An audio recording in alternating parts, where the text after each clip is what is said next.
এই কথাগুলো দাদা দাদিকে বলে বুঝে ঠিক করে নেই, তারপরে যাব ওই तुझे देखा तो ही जाना सनम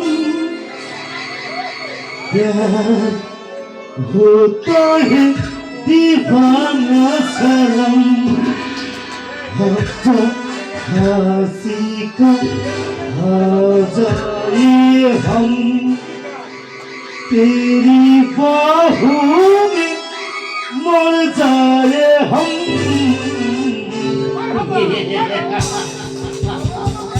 কোথায় যাচ্ছ সুন্দরী রোশনা বানু?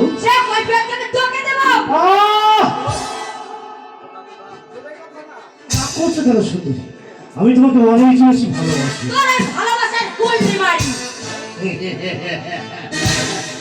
তুমি হয়তো জানো না সুন্দরী রোশনা বানু, তোমার এই শরীরের ভিতরে যে সম্পদ লুকানো আছে একটু আমাকে উৎসাহিত করতে পারলে তোমার সমস্ত কষ্ট আমি চিরদিনের মতো দূর করে দেবো।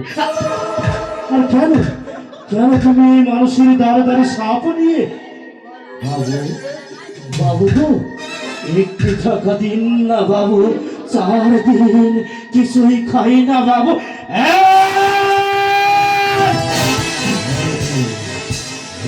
সুন্দরী তোমার এই রূপ যৌবন থাকতে এই মানুষের দ্বারে দ্বারে হাত বেঁধে ভিক্ষি করবে, তুমি আমার প্রস্তাবে রাজি হয়ে যাও, আমি তোমাকে বিয়ে করে রাজরানী করে রাখবো সুন্দরী জোৎস্না বানু।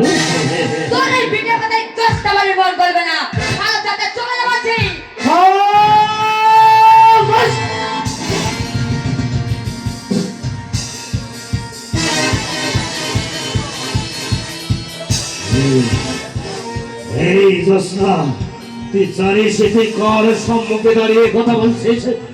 আমি এই বঙ্গরাজ্যে মোরাদ উজিরের ছেলে মোবারক হোসেন।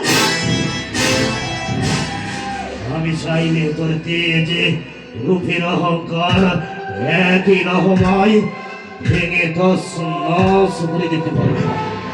অবশ্য আমি তা করতে চাই না, আর কেন করতে চাই না সেটা তুমি ভালোভাবে জানো।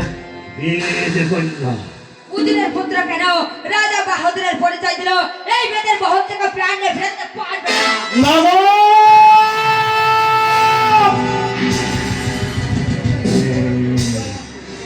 এই সুন্দরী মুখে লাগাম দিয়ে কথা বলো, তুমি জানো এই বঙ্গরাজ্যের কোন নারী আজ পর্যন্ত এই মোবারকের সম্মুখে দাঁড়িয়ে কথা বলার সাহস পায়নি। আর সামান্য একটা বিধি কন্যা হয়ে তুমি কি তোমাকে অপমান করছো?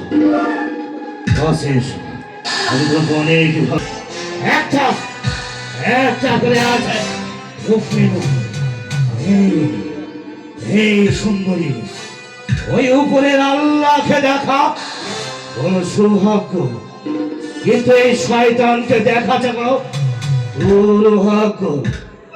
তাই তুই শয়তান দেখে ফেলেছিস, এই শয়তানের আসল রূপ আজ তোকে আমি বুঝিয়ে দেবো।